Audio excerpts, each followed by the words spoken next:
শরীরটা বড় অসুস্থ, মুমূর্ষু অবস্থায় বিছানায় শায়িত, চলতে পারে না, উঠতে পারে না, বসতে পারে না। এই খবরটা আল্লাহ রাসূলের দরবারে গিয়ে হাজির হয়ে গেল। ইয়া রাসূলুল্লাহ, ইয়া হাবিবাল্লাহ, হুজুর গো, আমরা গিয়ে দেখলাম ওই ইহুদির ওই যুবক ছেলেটা, তার বড় শরীর খারাপ, মুমূর্ষু অবস্থা, বিছানায় পড়ে পড়ে আছে। হুজুর গো, আল্লাহর হাবিব বললেন, হায় হায়, এই জন্য আমি নবী রাসূলুল্লাহ তাকে দেখতে পাই না। ও সাহাবীরা, চলো চলো চলো, আমি নবী রাসূলুল্লাহ ওই ইহুদি যুবকের ওই ছেলেটার কাছে আমি নবী রাসূলুল্লাহ যেতে চাই। জোরে বলুন, কি মহব্বত! তার জুতো মোবারককে এত তাজিম করেছে, বুকে জড়িয়ে ধরে রাখলো। আর সে ১-১.৫ মাস আসছে না। আল্লাহ রাসূল তার সংবাদ নিল, বাবা কেন সে আসছে না? বলছে, হুজুর তার শরীর খারাপ, হয়তো ইন্তেকাল হয়ে যাবে। ইন্তেকাল হয়ে যাবে। ওই সময়ে আল্লাহ নবী চলে গেলেন, ওই ইহুদির বাড়ি চলে গেলেন। ইহুদির বাড়ি চলে যাওয়ার সাথে সাথে ওই যুবকের মাথার ধারে আমার আপনার নবী, দয়ার নবী হাবিবুল্লাহ জনাবে মুহাম্মদ সাল্লাল্লাহু তাআলা আলাইহি ওয়াসাল্লাম, হুজুর আমার ওই যুবক ছেলের পাশে আল্লাহর হাবিব গিয়ে বসে পড়েছে। জোরে বলুন সুবহান। ও যুবক, আমি নবী রাসূলুল্লাহ আমার দরবারে যেতে আমার জুতো মোবারকখানা নিয়ে বুকে এমন করে জড়িয়ে রাখতে, বাবা আজ কয়েকদিন হতে চলল, তোমাকে না দেখে আমি নবী রাসূলুল্লাহ থাকতে পারি না গো। আমি আজ স্বয়ং আমি নবী রাসূলুল্লাহ তোমার কাছে উপস্থিত হয়ে গেলাম। আল্লাহ নবী ওই সময় দয়াল নবী দয়ার রাসূল তখন বলেছিলেন, ও যুবক, বাবা জওয়ান, ও যুবক, তুমি শোনো শোনো, তুমি একবার কলেমা পড়ে নাও, কালেমাটা পড়ে নাও, লা ইলাহা, বলুন, লা ইলাহা ইল্লাল্লাহ মুহাম্মাদুর রাসূলুল্লাহ। আল্লাহ ছাড়া কোনো ইলাহ নাই, কোনো মাবুদ নাই, আর মুহাম্মদ সাল্লাল্লাহু তাআলা আলাইহি ওয়াসাল্লাম আল্লাহর প্রেরিত রাসূল। জোরে বলুন সুবহান। আল্লাহ রাসূল বলছে যে তুমি এই কালেমাটা পড়ে নাও। আল্লাহ রাসূল বলছে তুমি কালেমাটা পড়ে নাও। আল্লাহ নবী আল্লাহর হাবিব এই কথা বলার পরে তখন ছেলেটা মুমূর্ষু অবস্থায় ইন্তেকাল হয়ে যাবে, কিন্তু তার বাপের দিকে তাকায়, আবার আমার রাসূলের দিকে তাকায়, আবার তার বাপের দিকে তাকায়, আবার আমার রাসূলের দিকে তাকায়। আল্লাহর হাবিব বলেন, ও যুবক, তুমি কলেমা পড়ে নাও, বেশক তুমি জান্নাতি হয়ে যাবে। বাবা তুমি কলেমাটা পড়ে নাও, কেননা লা ইলাহা ইল্লাল্লাহ যারা গাওয়াই দিয়েছে, মান ক্বালা লা ইলাহা ইল্লাল্লাহ দাখালাল জান্নাত, যারা কালেমা পড়ে নেবে তারা অবশ্যই আল্লাহর জান্নাতে চলে যাবে।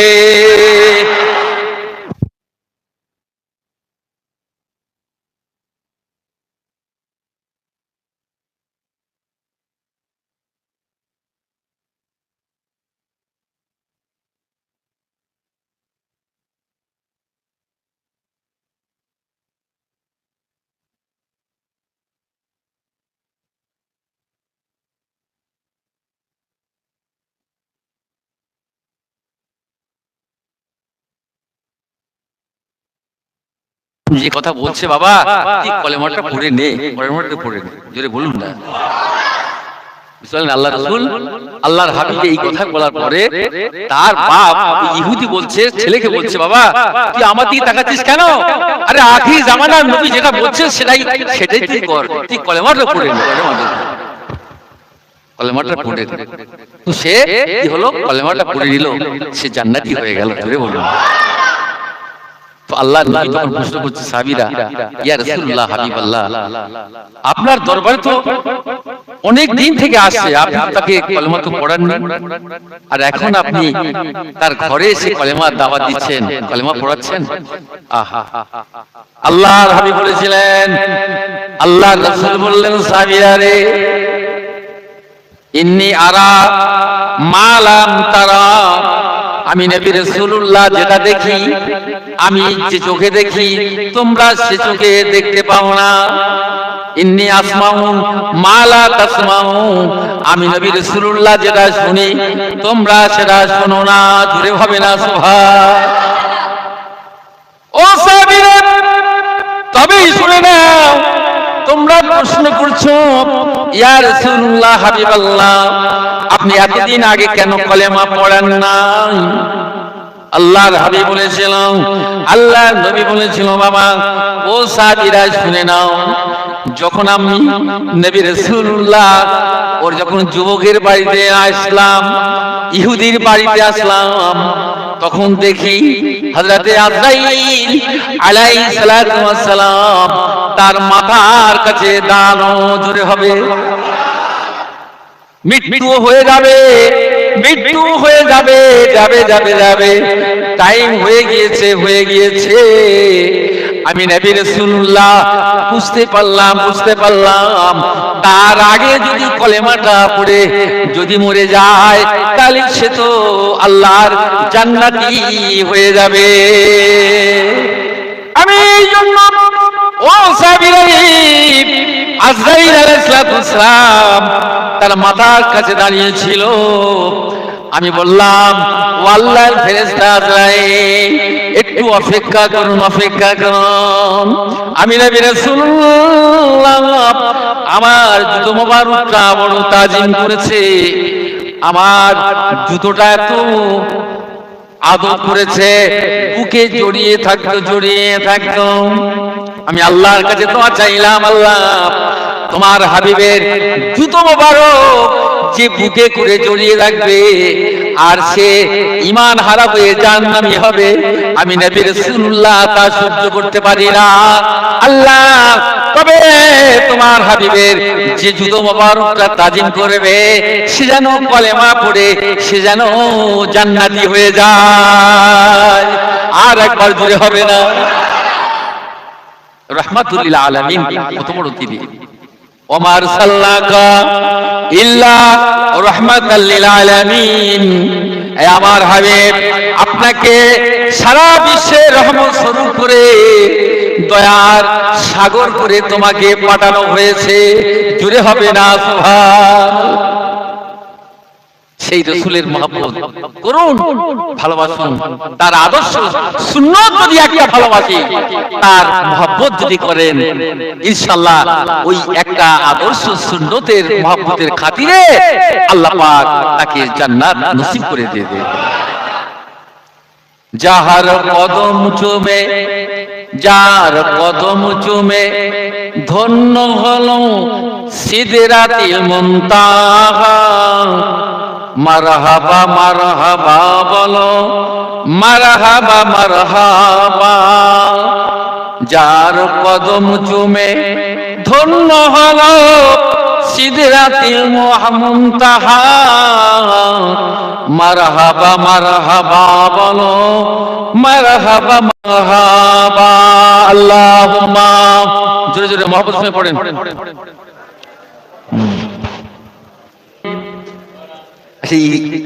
ইরান সাহেব আছে আচ্ছা, এখন চলতে পারে না নাকি? চলতে পারে না? আচ্ছা, দুরূদ শরীফ পড়েন। আল্লাহুম্মা সাল্লি ওয়া সাল্লিম বারিক আলা আবদিকা রাসূলিল কারীম আলামিন শাফিল মুজরামিন সাইয়্যিদিনা মাওলানা নবিয়িনা মুহাম্মাদ ওয়া আলা আলিহি ওয়া বাইতিহি ওয়া আওলাদিহি ওয়া যুররিয়াতিহি ওয়া আজওয়াজিহি ওয়া সাহবিহি ওয়া উম্মতিহি আজমাইন কামা সাল্লাইতা ওয়া সাল্লামতা বারাকতা ওয়া রাহমাতা আলা সাইয়্যিদিনা ইব্রাহিম। এই সবাই সামনের দিকে আসেন, আগে আসেন, আগে আসেন, জায়গা করতেন, সব লোক আসছে তো, জায়গা দিতে হবে তো নাকি? সবাই সামনের দিকে আসেন, সামনের দিকে আসেন, একটু মহব্বত সঙ্গে দরুদ শরীফ পড়েন। আল্লাহুম্মা সাল্লি ওয়া সাল্লিম বারিক আলা রাসূলিল্লাহ।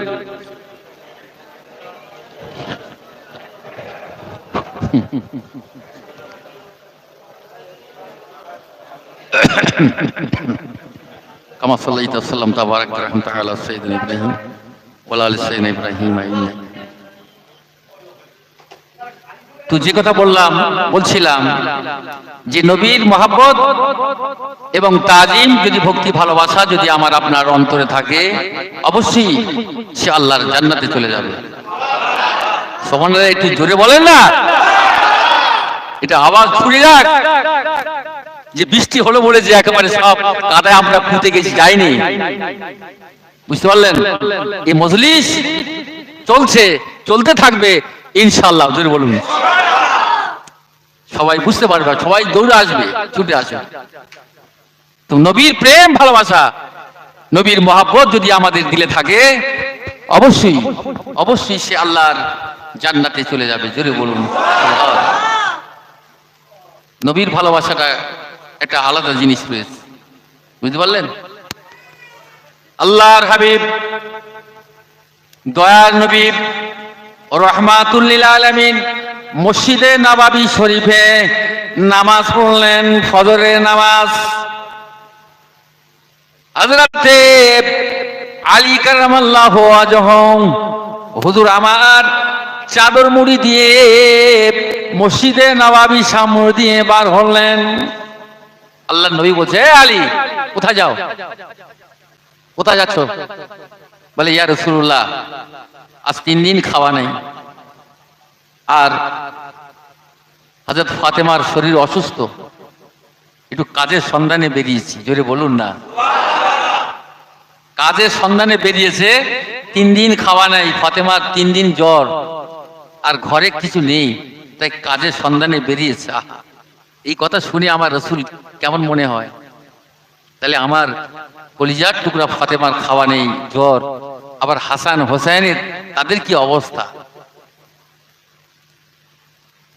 আল্লাহ নবী দয়া নবী রাহমাতুল লিল আলামিন বলেছিলেন, বাবা আলী রে, 3 দিন খাওয়া নাই, আমার ফাতেমা কেমন আছে? বলে, হুজুর জ্বর, একটু কাজের সন্ধানে বেরিয়েছি, কিছু কাজ পাওয়া যায় কিনা। হযরত হাসান হোসেন রাদিয়াল্লাহু তাআলা আনহুমা, হুজুর ছোট ছোট বাচ্চা মানুষ, তাদেরও খাওয়া নাই। আল্লাহ নবী বড় চিন্তিত হলেন। আলীকে বলল, বাবা আলী, যাও, আমি নবী রাসূলুল্লাহ তোমাকে বললাম, ওই যে দেখা যাচ্ছে একটা গাছ দেখা যায়, খাজুর গাছ।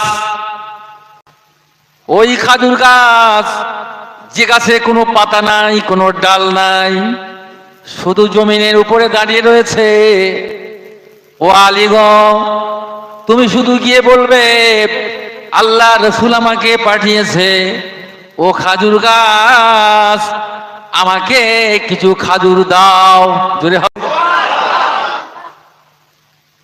হযরত আলী রাদিয়াল্লাহু তাআলা আনহু, আল্লাহর হাবিব এই কথা বলার পরে তিনি চলতে লাগলেন। চলতে কোন গাছের কথা বললেন? কিন্তু যেখানে গাছ, পাতা আছে, ডাল আছে, খাজুর আছে, কিন্তু হুজুর তো তাও বলেন নাই।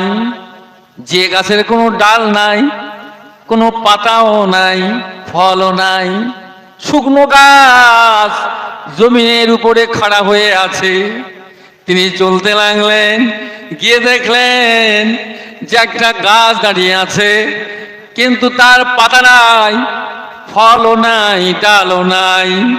শুধু গিয়ে বললেন, কেননা আমার রাসূল বলেছে, ও আলী, তুমি শুধু গিয়ে বলবে আল্লাহ রাসূল বলেছে, আমি আলী আমাকে পাঠিয়ে দিয়েছে, ও খাজুর গাছ, আমাকে কিছু খাজুর দাও। বলতে দেরি হলো, কিন্তু ওই গাছ থেকে খাজুর দিতে দেরি হয় না। আল্লাহু আকবার বলেন। কি বরকত ওয়ালা আমার নবী, কি আমার নবী, আমার রাসূল। ও যুবকেরা, জওয়ানেরা, ও পর্দা নিশিনী মা বোনেরা, আল্লাহ পাক যখন আজকে আনিয়েছেন এই চরিশ্বরে গ্রামে কামেল মুর্শিদের হুকুমের মজলিসে যখন আনিয়েছেন, তবে দু একটি কথা আপনাদের কাছে জেনে রাখি, বলে যাই। আপনাদের সামনে আর আসতে পারবো কিনা জানি না। আল্লাহর হাবিব বলেন, ও আলী, তুমি শুধু বলবে আল্লাহ রসুল পাঠিয়েছে। তিনি গিয়ে এই কথা বলার পরে সাথে সাথে বলতে দেরি হলো, কিন্তু কাজ থেকে ওই খাদুর দিতে দেরি করলো না। আমার ভাইজানেরা, আমার দোস্তরা, বন্ধুরা, আল্লাহ নবী, আল্লাহর হাবিব কত বড় মুজিজা আল্লাহ পাক তাকে দিয়েছে, কিন্তু আমরা বিশ্বাস করি না, জানি নাই। কিন্তু আমরা দুনিয়ার বুকে আল্লাহ নবীর এত অভাব, ময়দানে আল্লাহ আমাকে গরিব ভালোতে উঠাইও।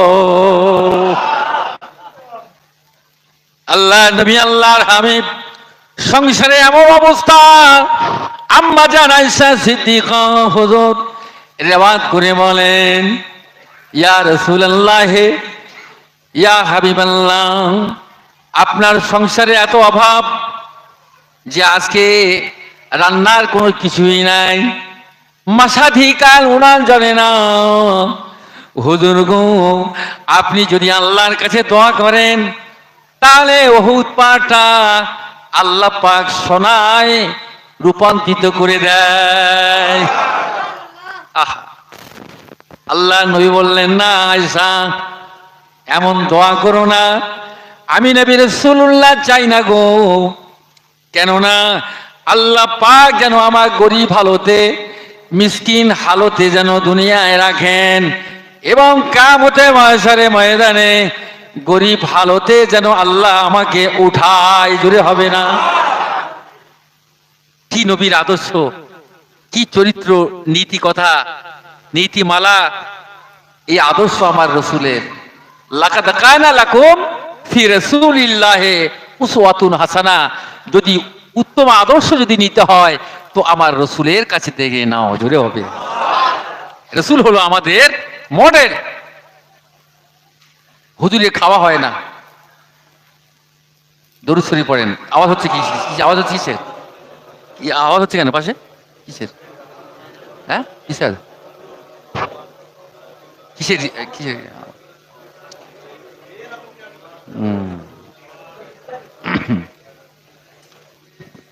আল্লাহ রসুল, আল্লাহর হাবিব, দয়া নবী একদিন তার এত অভাব, এত অনটন, দুঃখ কষ্ট, তো হযরতে আয়েশা সিদ্দিকা রাদিয়াল্লাহু তাআলা আনহা একদিন তিনি বলছেন, হুজুর আপনি আমার ঘরে একটু আসুন, আমার ঘরে একটু আসুন না। অনেক বিবি, তো 9টা বিবি, তো সেদিন অন্য বিবির তার পালা হলো, অন্য বিবির ঘরে যাবেন আল্লাহ রসুল, আল্লাহর হাবিব। কিন্তু আম্মা জান আয়েশা সিদ্দিকা বলছে, হুজুর আপনি একটু আমার ঘরে আসেন। দরজা গিয়ে দাঁড়িয়ে রয়েছে, আল্লাহ রসুল যাচ্ছেন, অন্য বিবির ঘরে যাচ্ছেন। আম্মা জান আয়েশা সিদ্দিকা রাদিয়াল্লাহু তাআলা আনহা হুজুরের হাত ধরেছেন। জোরে বলুন না, হাত ধরেছে। আল্লাহ নবী বলেন, ও আয়েশা সিদ্দিকা, ও আয়েশা সিদ্দিকা, না না না, আজকে তোমার ঘরে যাব না। আম্মা জান আয়েশা বললেন, ইয়া রাসূলুল্লাহ, ইয়া হাবিবাল্লাহ, হুজুর গো একটু দয়া করে আমার ঘরে আসুন। বলছে, না আজকে তোমার ঘরে যাব না। বলে, হুজুর আপনার আমার রিকোয়েস্ট হলো, আমার অনুনয় বিনয় করে বললাম, হুজুর আমার ঘরে একটু আমার কক্ষে আসুন। এত দুঃখ, এত কষ্ট, কাপড় ছিঁড়ে গেছে, কিন্তু বলতে পারে না যে হুজুর আমার জন্য একটা নতুন শাড়ি কিনে দেন। আর আমার আজকের হলে, আমাদের ঘরের আয়েশা হলে কি হবে? কি মারপিট শুরু হয়ে যাবে, বুঝতে পারলেন? আমাদের ঘরে মা আয়েশা হলে মারপিট শুরু হয়ে যাবে। আর আয়েশা সিদ্দিকা আল্লাহ রসুলকে বলেন না, আল্লাহ রসুল যদি দুঃখ পায়, বলতে পারে না। আল্লাহ রসুল যদি অসন্তুষ্ট হয়, খোদ আল্লাহ অসন্তুষ্ট হয়ে যাবে। সুবহানাল্লাহ, আসতে বলেন না। আম্মা জানা আয়েশা সিদ্দিকা রাদিয়াল্লাহু তাআলা আনহা বললেন, ইয়া রাসূলুল্লাহ, ইয়া হাবিবাল্লাহ, হুজুর একটু আসুন আমার ঘরে, একটু আসুন না। হাতটা ধরে টেনে টেনে টেনে টেনে নিয়ে ঘরের মধ্যে নিয়ে চলে গেলেন। আল্লাহ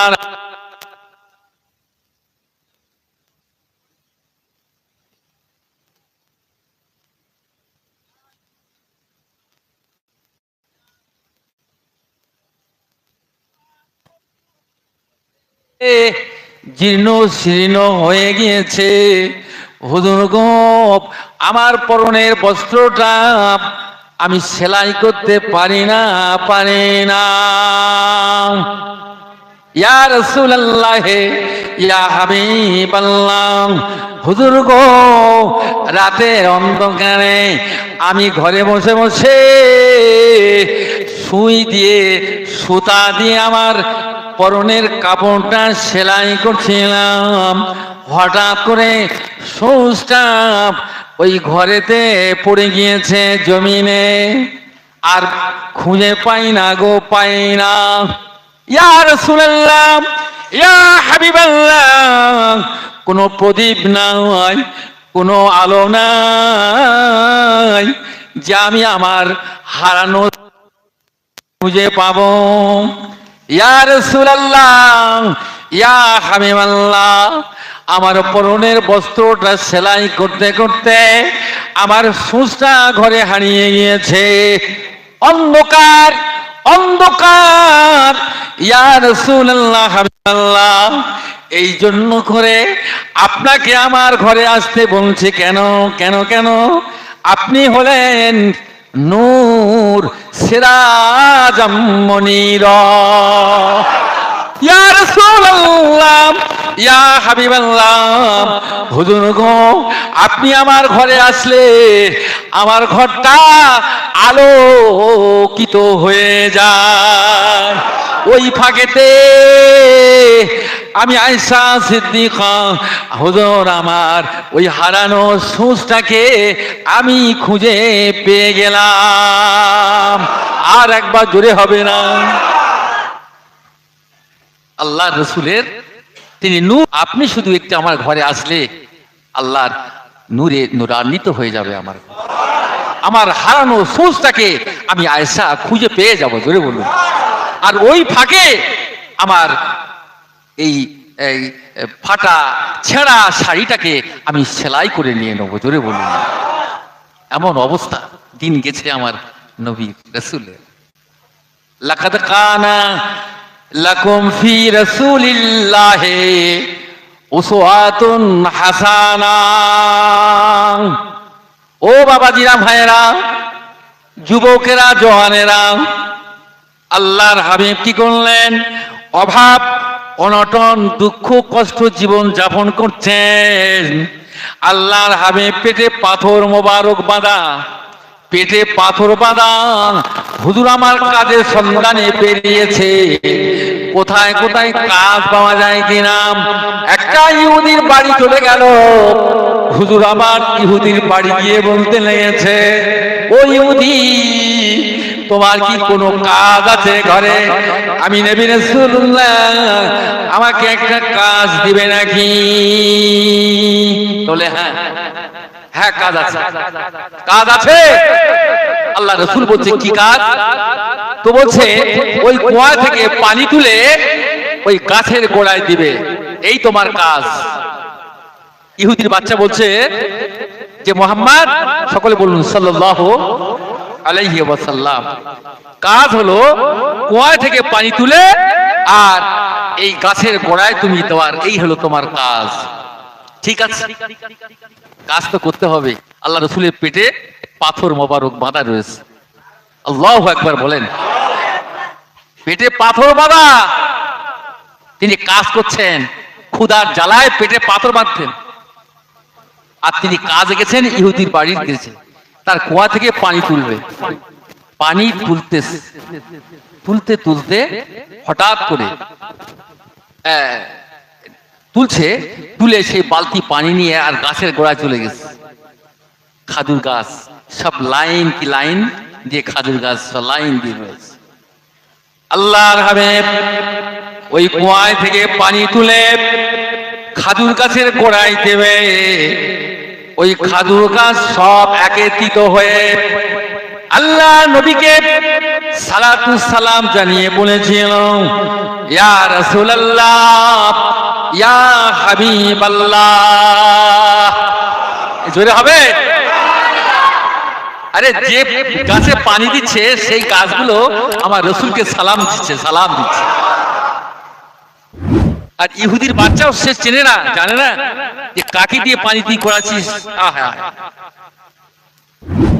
এবার সেই গাছগুলো আল্লাহ নবীকে সিজদায় পড়ে গেল, আল্লাহ নবীকে তাজিম করতে লাগলো। আর তারা বুঝতে পেরে গিয়েছে, খাজুর গাছগুলো বলতে লেগেছে, ইয়া রাসূলুল্লাহ, না না না, আমাদের গোড়ায় পানি দিতে হবে না, হবে না। ইয়া রাসূলুল্লাহ, আপনার পেটে পাথর বাঁধা, আপনি কয়েকদিন খাওয়া নাই, এক সপ্তাহ আপনার খাওয়া নাই, আপনি বড় ক্ষুধার্ত, আপনি বড় ভুকা। ইয়া রাসূলুল্লাহ, হাবিবাল্লাহ, আমরা গাছের মাথাটা ঝুঁকিয়ে দিলাম, আপনি ইচ্ছা মতো পাকা পাকা খাজুরটা খেয়ে আপনার ক্ষুধাকে নিবারণ করুন। জোরে হবে?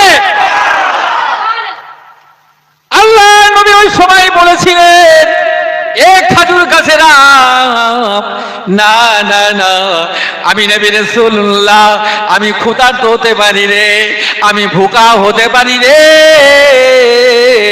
কিন্তু ওই খাজুর তো আমি নবী খেতে পারবো না।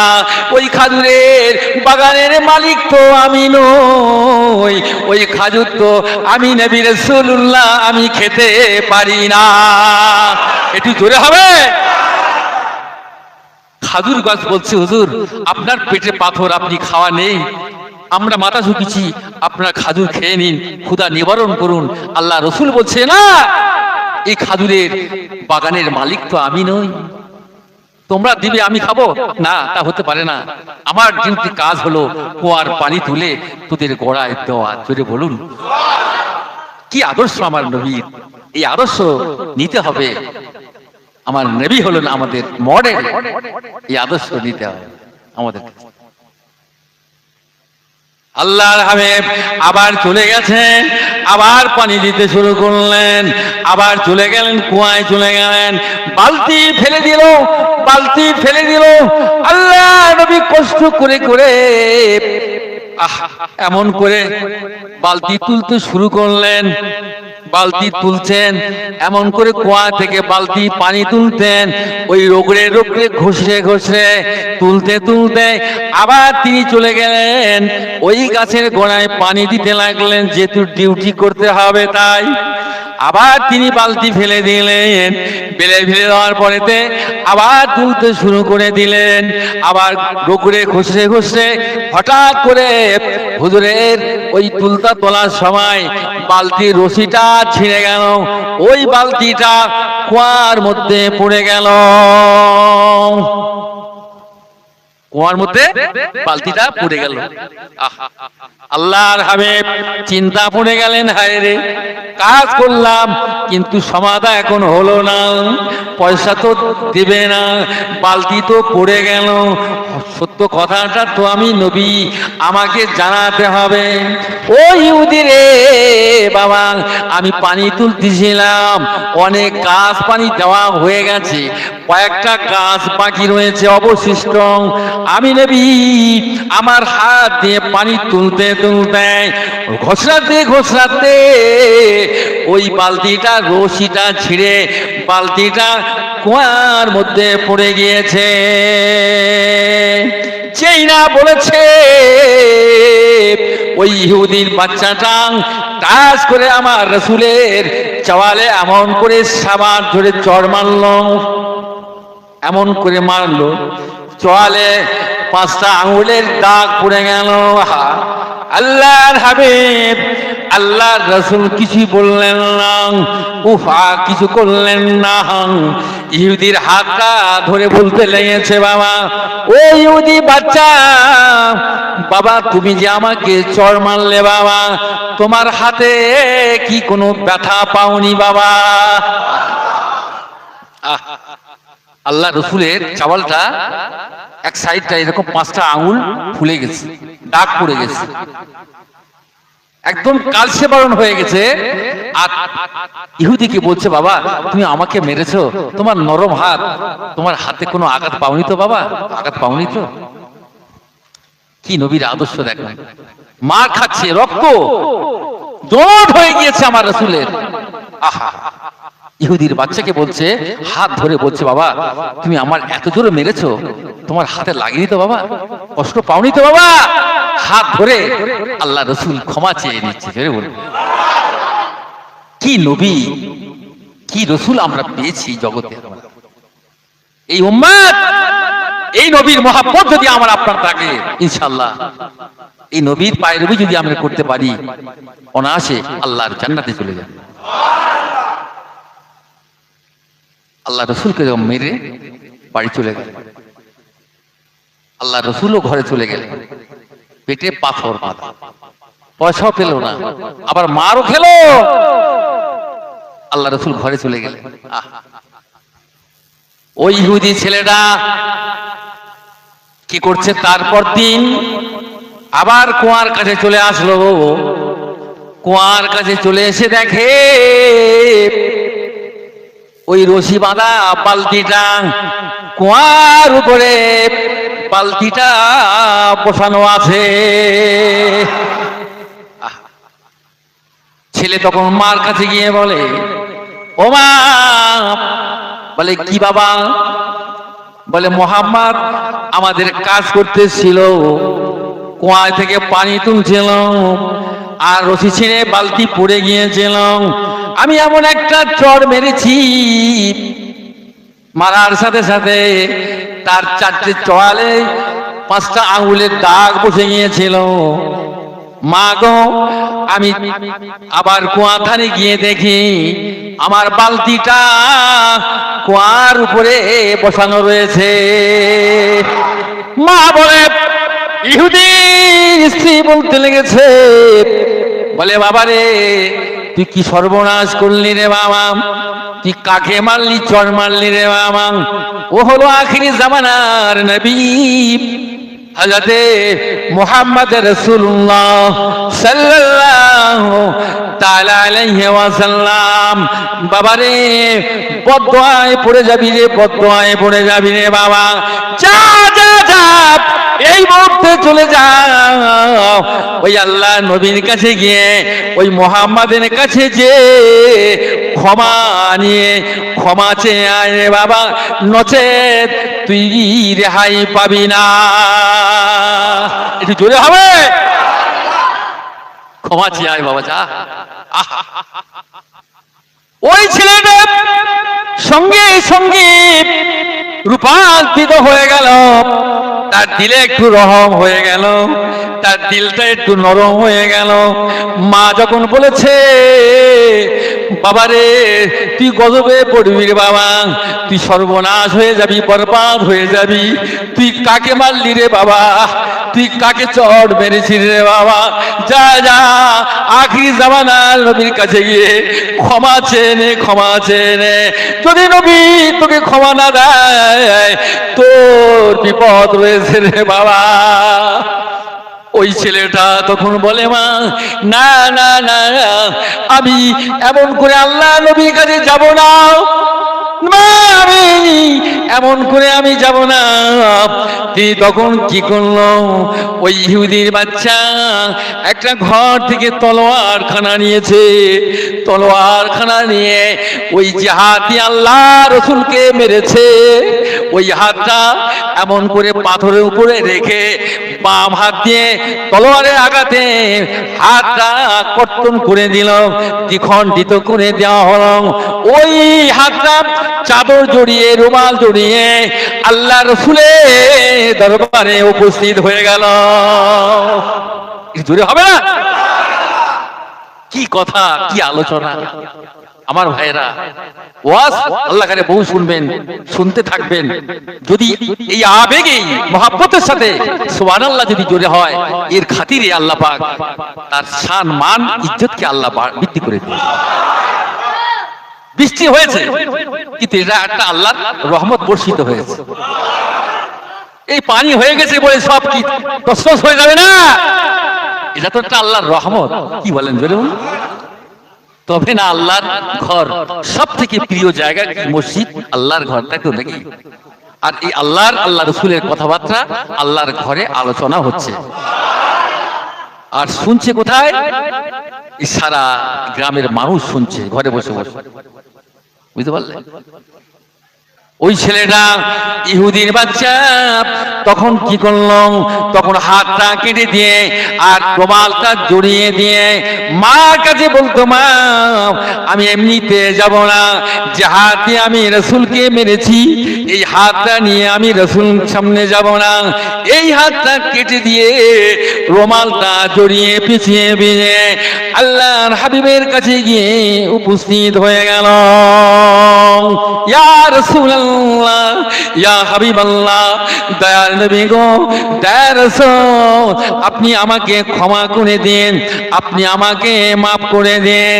আল্লাহর হাবিব বলেন, এই ইহুদি যুবক, তোর হাতটা এমন করে রুমালে বাঁধা কেন? তুই হাতটা এমন অবস্থা কেন রে বাবা? ওই সময় বললেন, ইয়া রাসূলুল্লাহ, আর আপনি আমাকে জিজ্ঞাসা করবেন না, আমি শর্মিন্দা হয়ে যাব, লজ্জিত অপমানিত হয়ে যাব। ইয়া রাসূলুল্লাহ, হে আপনাকে আমি বেয়াদবি করে ফেলেছি, এই হাত দিয়ে আমি আপনার উপরে অত্যাচার করেছি, আপনার প্রহার করেছি, এই জন্য এই হাতটা আমি কেটে ফেলে আপনার দরবারে উপস্থিত হয়েছি। আল্লাহ নবী তখন বললেন, ইহুদি রে, না না না, তোকে ক্ষমা দেওয়া হবে না, তোকে আমি মাফ করব না, করব না, ক্ষমা করব না, করব না, যতক্ষণ না ওই কাটা হাতটা আমি নবী রাসূলুল্লাহ আমার দরবারে যতক্ষণ না উপস্থিত না করবে। আল্লাহ রসুল বললেন, যা, সেই কাটা হাত কোথায়? যতক্ষণ তুমি আমার কাছে না আনবে ততক্ষণ তোমাকে আমি ক্ষমা দেব না, তোমাকে মাফ করবো না। আবার দৌড়ে গেলেন, দৌড়ে গিয়ে সেই কাটা হাতটা আমার রসুলের হাতে মোবারকে দিলেন। জোরে বলুন। আল্লাহর হাবিব, আল্লাহ নবী, বিশ্ব নবী রাহমাতুল লিল আলামিন ওই হাতটা ইহুদিকে বলল, ইহুদি এসো এসো এসো। ওই হাতটা হুজুর কি করলেন? থোক মোবারক খানা এরকম মুখে থেকে নিয়ে, লালা খানা নিয়ে তার হাতের সঙ্গে এরকম মিক্স করে দিয়ে আর তার হাতের সঙ্গে হাতটা জুড়িয়ে দেওয়া হলো। সঙ্গে সাথে সাথেই ওই ইহুদির হাতটা ভালো হয়ে যায়। ওই ইহুদি ছেলে বলে, ইয়া রাসূলুল্লাহ, হাবিবাল্লাহ, বেয়াদবি মাফ করে দিন, বেয়াদবি মাফ করে দেন। আর নয় হুজুর গো, আমাকে ঈমানি কালেমা পড়িয়ে দেন, আমাকে মুসলমান বানিয়ে দেন। আমার আল্লাহ নবী তখন বললেন, এই ইহুদি, তুমি বলো লা ইলাহা ইল্লাল্লাহ মুহাম্মাদুর রাসূলুল্লাহ সাল্লাল্লাহু আলাইহি ওয়াসাল্লাম। ইসলাম এসেছে ত্যাগের দ্বারায়, ইসলাম এসেছে আদর্শের দ্বারায়, ইসলামের তলোয়ারের আঘাতে ইসলাম আসে নাই। জোরে বলুন। ইসলামের কোনো জোর জবরদস্তি নাই, এখানে কিছু নাই, হিংসা বিদ্বেষ কিছু নাই। তুমি যদি আমার প্রতি হিংসা করো, তুমি শেষ হয়ে যাবে, তুমি শেষ হয়ে যাবে। আর আমি যদি হকের উপরে থাকি, তাহলে তুমি নাহকের উপরে থাকবে। হক যে, সত্য যে, হক যে আমার রাসূল, কিন্তু সেটা নাহাকের বিচার করার আল্লাহ পাক তাকে কি করলেন, নবীর আদর্শের দ্বারায় আদর্শিত হয়ে সে ঈমানি কালেমা পড়ে সে মুসলমান হয়ে গেল। এই আদর্শ, এই মডেল আমার রাসূল আমাদেরকে নিতে হবে। জামানার কুতুব মুজাদ্দিদ সুফি আজম কাসি রাহমাতুল্লাহ আলাইহি, বর্তমান জামানার কামিলিন ওলি আল্লাহ, কি আদর্শ! এই হাক্কানি দরবারের যে আদর্শ, আমার সেই রাসূলের দরবারের আদর্শ একই আদর্শ। তিনি দিতেছেন এইটাই একেবারে হুবহু নবীর যে আদর্শ, বর্তমান জামানার কামিল ওলি আল্লাহর সেই একই আদর্শ। এই আদর্শে যারা আদর্শিত হবে অবশ্যই তারা আল্লাহ ওয়ালা হয়ে যাবে, আল্লাহর আশিক বান্দা হয়ে আল্লাহর জান্নাতে চলে যাবে। আজকে তিনি কত বড় ত্যাগ, কত বড় সাধনা, 14টি বছর তিনি সুরি জঙ্গলে তপস্যা করেছেন। তিনি জমিদারি ছাড়লেন, ঘর ছাড়লেন, বিবি বাল বাচ্চা সব ছেড়ে দিলেন, শুধু আল্লাহর পাওয়ার জন্য তিনি মিশে গেলেন। আর বছরে 5 দিন ছাড়া তিনি সারা দিন মাস তিনি রোজা রাখতেন, আর তিনি এই নিম পাতা দিয়ে ইফতার করতেন। জোরে বলুন। চানা ছোলা খেয়ে জীবন ধারণ করেছেন, ইটের বালিশ মাথায় দিয়ে সারা জীবনটা তিনি কাটিয়েছেন। জোরে বলুন না, কত বড় ত্যাগ, কত বড় সাধনা। তবে তো আমরা পেয়েছি ফুলের বাগান, এই জান্নাতি বাগান আমরা পেয়েছি। আমার মুর্শিদের 14টি বছরের রিয়াজাতের ফলে এই উসুকুল মজলিস, এই জান্নাতের বাগান আমরা আজকে পেয়েছি। জোরে বলুন। ফল খাচ্ছ খাও, কিন্তু আদর্শ অনুযায়ী চলো, আদর্শ মাফিক চলো, জীবন যাপন করো, ওলি আল্লাহর হুকুমত চলবে। মুনাফিকি করো না, শত্রুতা করো না, দুশমনি করো না, সব শেষ হয়ে যাবে, ইজ্জত চলে যাবে, সম্মান চলে যাবে, মানুষ কদর করবে না, ইজ্জত দেবে না। এই জন্য করে বলি, আমার বাপ নবীর প্রেম ভালোবাসা যদি নিতে হয় তো কামেল ওলি আল্লাহর দরবারে চলে যাও, আল্লাহর ওলি দরবারে তার কাছে গিয়ে তার ইত্তেবা অনুসরণ করো, তার হুকুমত চলো, ফরমান বারদারি হয়ে যাও, রাসূল পেয়ে যাবে। এবং আল্লাহর ওলি আল্লাহর দরবার পেয়ে গিয়েছে, তারা বলন্দ রশিদ, তারা বলন্দ রশিদ, তারা এই জামানার একজন কামেল ওলি আল্লাহর দরবারও পেয়েছে। ঈমান রাখা খুব কঠিন, খুব শক্ত ব্যাপার। আজকে জামানার মুজাদ্দিদ সুফি আজম কাসি রাহমাতুল্লাহ আলাইহি, এই 4র্থ খলিফা, বুঝতে পারলেন যে পুশিদা সাবল শেখপুর রাহমাতুল্লাহ আলাইহি, আজাতে বর্তমান গদরিসির মওজুদা মাস্টার সাহেব দাবা বরকতুল আলিয়া, কত বড় আল্লাহর ওলি তারা ছিলেন, কি তারা সাধনা বা করেছেন, কি মুজাহিদা তারা করেছে, তবে না তারা আল্লাহর ওলি নৈকট্য অর্জন করে আল্লাহর আশিক বান্দা পরিণত হয়ে গেছে। আপনি হবেন, চেষ্টা করুন, আপনি হবেন, আপনিও আল্লাহর ওলি হয়ে যাবেন। তবে আদর্শ এই 5 ওয়াক্ত নামাজ বিনা কাদায় পড়তে হবে, নামাজ কাদা করলে চলবে না। এই ওজিফা কোরআনী ওজিফা, সূরা ফাতিহা একবার, সূরা ফালাক 3 বার, এই ইখলাস 3 বার, সূরা ফালাক একবার, সূরা নাস একবার, এবং 3 বার দরুদ শরীফ পড়ে ছোট্ট একটা মুনাজাত, একটা ছোট্ট ওজিফার কথা বলছি। এই ওজিফা ছেড়ে দিলে হবে না, এই ওজিফাটা পড়ে যেতে হবে। হালাল রুজি খাবেন এবং তাকওয়া পরহেজগারিও করবেন ইনশাআল্লাহ তাআলা। অবশ্যই এই জামানায় সে সবথেকে বড় আল্লাহর ওলি হবেন যে বিনা কাজায় 5 ওয়াক্ত নামাজকে আদায় করবে। জোরে বলুন। হালাল রুজি খাবেন, আল্লাহর ডর ভয় যার অন্তরে থাকবে, এই তাকওয়া পরহেজগার মানে কি, আল্লাহর ভয় অন্তরে রাখবে। এই কাজ করতে গেলে বাধা দিবে, তার দিল মন প্রাণ বাধা দিবে, নফস বাধা দিবে যে না, আল্লাহর ডর ভয় হলো এটাই তাকওয়া। এই খাওয়াটা বড় জিনিস নয়, তার চলাফেরা, তার কথাবার্তা, ওঠা বসা সমষ্টিগতই সুন্নাত।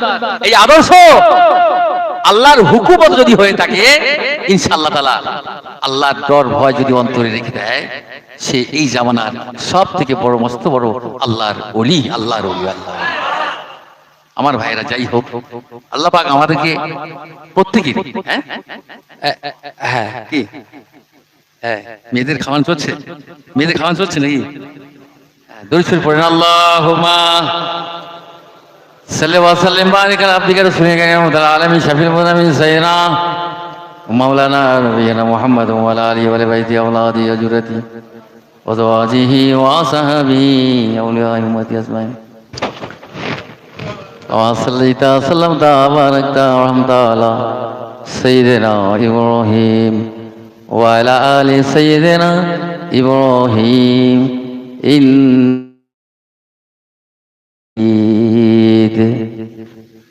জন্ম আমার নবীর যুগে হলে কেমন হতো, জন্ম আমার নবীর যুগে হলে কেমন হতো, দুনয়নে রসুলে পাক, দুনয়নে রসুলে পাক দেখিলে কেমন হতো, জন্ম আমার নবীর যুগে হলে কেমন হতো। আসত ভেসে হযরতে বিলালের মধুর আযান, আসত ভেসে হযরতে বিলালের মধুর আযান, যে আযানে ছিল এত প্রেম মুগ্ধ রহমান। দয়ার নবীর পিছে নামাজ পড়লে কেমন হতো, জন্ম আমার নবীর যুগে হলে কেমন হতো, দুনয়নে রসুল পাক, দুনয়নে রসুল পাক দেখিলে কেমন হতো, জন্ম আমার নবীর যুগে হলে কেমন হতো। হাক্কানি দরুদ শরীফ পড়ি, আল্লাহুম্মা সাল্লি ওয়া সাল্লিম বারিক আলা আবদিকা রাসূলিল কারীম ওয়া রাহমাতাল লিল আলামিন শাফিল মুনামিন সাইয়্যিদিনা মাওলানা নবিয়িনা মুহাম্মদ ওয়া আলা আলিহি ওয়া বাইতিহি ওয়া আওলাদিহি ওয়া যুররিয়াতিহি ওয়া যাওয়াজিহি ওয়া সাল্লাম আজমাইন। কামা সাল্লাইতা ওয়া সাল্লামতা বারাকতা ওয়া রাহমাতা আলা সাইয়্যিদিনা ইব্রাহিম ওয়া আলা আলি সাইয়্যিদিনা ইব্রাহিম ইন্নাকা। হযরতে উমর ফারুক, যিনি আমাদের 37তম বংশধর, মুজাদ্দিদ আল-কাসানি যোগ্য উত্তরসূরি সুফি মুফতি আজান কাসি রাহমাতুল্লাহ আলাইহি, উমর ফারুক তিনি একটু খুব রাগী মানুষ, আর ওমরের বংশ ফারুক বংশ খুব রাগীও হয়, তো আলে ফারুকি যারা তারাও একটু রাগী হয়, জোরে বলুন। তো আমরা তো তার উত্তরসূরি, উত্তরাধিকারী বা তার মুরিদ ভক্ত আমরা সবাই, আমাদের তো রাগ স্বাভাবিক। ওমর ফারুক রাদিয়াল্লাহু তাআলা আনহু তিনিও এত রাগী ছিলেন, এত রাগী, তিনি তার খেলাফতের জামানায় তিনি গভর্নর করলেন হযরতে সাইদ ইবনে আমিরকে, হিন্সের জমিনে পাঠালেন, হিন্স যাও, এই সাইদ ওকে গভর্নর করলাম, তুই সেখানে পরিষেবা দেবে, মানুষের সেবা করবে, মানুষের পাশে থাকবে, তার ডিউটি হলো, কর্তব্য। সে একটা মন্ত্রিত্ব পেয়ে গেল, গভর্নর হলো। চিন্তা করতে পারেন, 6 মাস হলো না, হযরতে উমর ফারুকের কাছে সংবাদ এসে গেল যে 6 মাস পরে খবর হয়ে গেল যে উমর রাদিয়াল্লাহু তাআলা আনহু বলে, হুজুর আপনি যাকে গভর্নর পাঠালেন সে চারটে বড় ভুল করেছে, অভিযোগ দায়ের করলো যে এর দ্বারা তো দেশ চালানো সম্ভব হবে না। বলে কি ব্যাপার? বলে 4টে অভিযোগ দায়ের করেছে, হুজুরের কাছে কমপ্লেন জানালো, হুজুরের কাছে কমপ্লেন জানালো। তো হুজুর বললেন যে হিরসে হুজুরকে ফোন করলেন, হুজুর এই তুমি চলে এসো, এই সাইদ ইবনে আমির তুমি চলে এসো। তিনি চলে আসলেন, এসে এই খলিফাতুল মুসলিমিন, হুজুর আপনি আমাকে ডেকেছেন? তো বলে হ্যাঁ, তোমার নামে কমপ্লেন। দেখি চারটে, একটা হলে হতো, চারটে কমপ্লেন। তুমি নাকি অফিসে যাও 1 ঘন্টা দেরি হয়ে যায়, আবার তুমি নাকি জুম্মার দিনে সপ্তাহে 1 দিন করে কামাই করো, আবার তৃতীয় নম্বর হলো তুমি নাকি তোমার কাছে গেলে রাত্রে গেলে নাকি তুমি দরজা খোলো না, চতুর্থ নম্বর হলো তুমি নাকি অফিসে আসলে নাকি মৃগী রোগের মতো কেঁপে কেঁপে সেন্সলেস হয়ে জমিনে পড়ে যাও, অজ্ঞান হয়ে পড়ে যাও। কারণ এই 4টি অভিযোগ তোমার নামে কমপ্লেন করে। ওই সময় হুজুর বললেন, ও খলিফাতুল মুসলিমিন, আমি আপনার এই 4টে প্রশ্নের জবাব আমি দিয়ে দেব যথাযথভাবে। তবে হুজুর শুনেন, আপনি আমার হিংসের জমিনে পাঠান গভর্নর করে, আমার এত পাওয়ার এত শক্তি যে আমি একটা গভর্নর গভর্নমেন্ট, যে আমার খাদ্য মন্ত্রী আমার দপ্তরে, সুতরাং আমার কত পাওয়ার, আমার গাড়ি নেই, বাড়ি নেই, আমার কোনো শক্তি নেই, ক্ষমতা নাই। হুজুরকে আপনি পাঠিয়েছেন, কিন্তু আমার ঘরে বিবি আছে, ছেলে আছে, মেয়ে আছে, কিন্তু আমার সংসারে কিছু কাজ করতে গেলে আমার সময় লাগে, হয়তো 10 মিনিট 20 মিনিট দেরি হয়। এই 10-20 মিনিট পরে আমি অফিসে গিয়ে অ্যাটেন্ড করি। তার জন্য হিংসের মানুষ আমার বিরুদ্ধে কমপ্লেন করেছে। ও খলিফাতুল মুসলিমিন উমারে ফারুক, তবে শুনে নেন যে আমি 10 মিনিট যদি আমার দেরি হয় তা কি হয়েছে? হিংসের মানুষ আমার বিরুদ্ধে কমপ্লেন জানায়, কিন্তু আমার কোনো কি পাওয়ার নাই, আমার কি কোনো ক্ষমতা নাই, কোনো শক্তি নাই। দ্বিতীয় হলো সপ্তাহে 1 দিন তুমি নাকি ছুটি করো। বলে হুজুর এই সপ্তাহে জুমার দিনে আমি ছুটি করি, আমার যে একটা জামা মাত্র, আমি মন্ত্রিত্ব পেয়েও, খাদ্য মন্ত্রী হলেও, আমি গভর্নর হলেও, তবে হুজুর শুনুন, আমার যে শরীরে একটা পোশাক, এই একটা পোশাক ছাড়া দ্বিতীয় পোশাক নেই। জোরে বলুন। আচ্ছা মন্ত্রীদের কত পোশাক, আজকে এমপিদের কত পোশাক, আর একটা গভর্নর হয়েও তার একটা মাত্র জামা। বলে হুজুর আমার একটা মাত্র জামা, আমি সকালে ধুয়ে দিই, কেচে ধুয়ে দিই, অপরিষ্কার থাকে বলে জুমার নামাজ আদায় করি, শুকিয়ে গেলে জুমার নামাজ আদায় করি, আর আমি সারাদিন অফিস যেতে পারি না, এই সপ্তাহে 1 দিন আমি ছুটি করি। জোরে বলুন সুবহানাল্লাহ। বলে হুজুর বলছে কার বিরুদ্ধে আমি আজকে দোষী সাব্যস্ত করছি, বিচার করছি? আল্লাহু আকবার। ওমর ফারুক রাদিয়াল্লাহু তাআলা তার চোখ দিয়ে টাস করে পানি গড়িয়ে যাচ্ছে। জোরে বলুন। তবে ঠিক আছে, এ সাইদ ইবনে আমির, তোমার অভিযোগ, তৃতীয় অভিযোগ হলো রাতের অন্ধকারে তোমার কাছে গিয়ে জানেন লক করে তুমি নাকি দরজা খোলো না। তখন তিনি বলতে লাগলেন, হে আমি খলিফাতুল মুসলিমিন, তবে শুনুন, এ খলিফাতুল মুসলিমিন তবে শুনুন, যে আমি কেন আমি দরজা খুলি না। এই কারণে আমি দরজা খুলি নাই, আমি সকাল থেকে সন্ধ্যা পর্যন্ত জনগণের পিছনে থাকি, সেবা করি, পরিষেবা দিই, খাটাখাটনি করি, অক্লান্ত পরিশ্রম করে যখন আমি বাসায় ফিরি, আমার বিবি আছে, আমার ছেলে আছে, আমার মেয়ে আছে, তাদের কিছু খানা খাওয়াই, তাদের কিছু দিনই তালিম দিয়ে থাকি, এবং আমি খানা খেয়েও আল্লাহর মুসাল্লার পাটিতে দাঁড়িয়ে যাই, সারা রাত আল্লাহর ইবাদতে কাটিয়ে দিতে থাকি। ওমর ফারুক বলছে কার বিরুদ্ধে আজকে আমি বিচার করছি, যে সারা রাত সে সকাল থেকে সন্ধ্যা পর্যন্ত জনগণের কাছে সময় দিয়েছে, আর ঘরে গিয়ে বিবি বাল বাচ্চা তার কাছে সময় দিয়েছে, এবং সারা রাতটা আল্লাহর ইবাদতে কাটিয়ে দিচ্ছে। জোরে বলুন।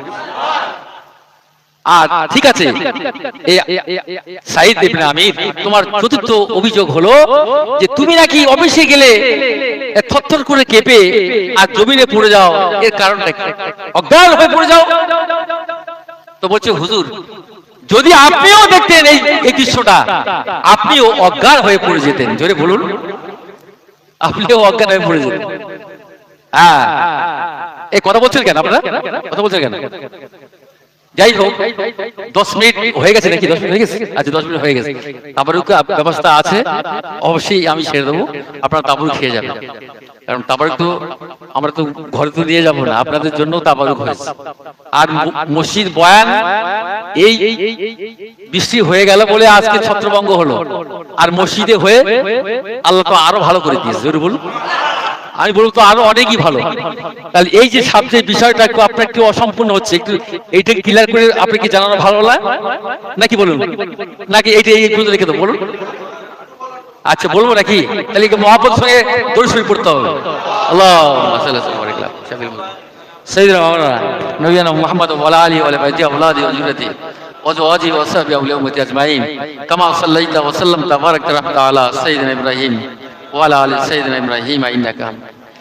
তো হুজুর বলছেন যে ৪র্থ নম্বর অবজেকশন হলো তোমার বিরুদ্ধে যে কমপ্লেন, তুমি নাকি মৃগী রোগের মতো ছটফট করে জমিনে পড়ে যাও, অজ্ঞান হয়ে যাও। এর কারণটা কি? বলে হুজুর, খলিফাতুল মুসলিমিন, যদি আপনি এই দৃশ্যটা দেখতেন, আপনিও জমিনে অজ্ঞান হয়ে পড়ে যেতেন। জোরে বলুন সুবহান। তাহলে কি ঘটনা বলুন? বলে আমি যখন ইসলাম গ্রহণ করি নাই, আমার এক ভাই সে ইসলাম গ্রহণ করেছে। আল্লাহ নবী যখন মক্কা ছেড়ে মদিনায় যখন হিজরত করেন, আমার এক ভাই হযরত খুবাইব রাদিয়াল্লাহু তাআলা আনহুকে তাকে অপহরণ করা হলো, তাকে ধরা হলো, গ্রেফতার করা হলো, তার পিঠের চামড়া ছাড়িয়ে নেওয়া হলো, তার মক্কা জেলখানায় আবদ্ধ করা হলো। 1 সপ্তাহ, 2 সপ্তাহ, 1 মাস অতিবাহিত হয়ে গেল। খাদ্য নাই, পানি কিছুই দেওয়া হয় নাই। আমি সাইদ ইবনে আমি টিকার করেছিলাম সেই সময়, তখন আমি ইসলাম গ্রহণ করিনি, কিন্তু ফিল্ডে আমি ছিলাম, আমি টিকার করেছিলাম। হুজুর তবে শুনুন, হযরত খুবাইব রাদিয়াল্লাহু তাআলা আনহু, তার পানি দেওয়া হলো না, তার খাদ্য দেওয়া হলো না, কিন্তু আল্লাহর তরফ থেকে তার জান্নাতি খাদ্য হযরত খুবাইবের সামনে এসে হাজির হয়ে যেত। তিনি আল্লাহর ইবাদত করতেন জেলখানার মধ্যে। কাফেরদের সহ্য হলো না, বরদাশত করতে পারলো না। তখন তারা বলল, হায় রে, একে আর বাঁচানো যাবে না। তার হাত কেটে দেওয়া হলো, তার হাত কেটে দেওয়া হলো। হুজুর হাসছেন, বাম হাত কেটে দেওয়া হলো। হুজুর হাসছেন, মুস্কি হাসা হাসছে। কাফেররা বলে, এ খুবাইব, তোর হাত কেটে দেওয়া হলো, তা সত্ত্বেও তুই হাসিস? এ বেঈমানের দলেরা, তোরা দেখতেছিস আমি হাসি কেন? সে চোখ তোদের নাই, আমার আল্লাহ তাআলা হুরদেরকে আল্লাহ আমার দেখাইতেছে। বেশদের হুর বাবা, আমি খুবাইব আমাকে দেখাইতেছে। জোরে বলেন। বলে একে বাঁচানো যাবে না। খঞ্জর আনা হলো, বুকে মারা হলো, বিদ্রে মারা হলো, আর পিঠের থেকে বার করা হলো।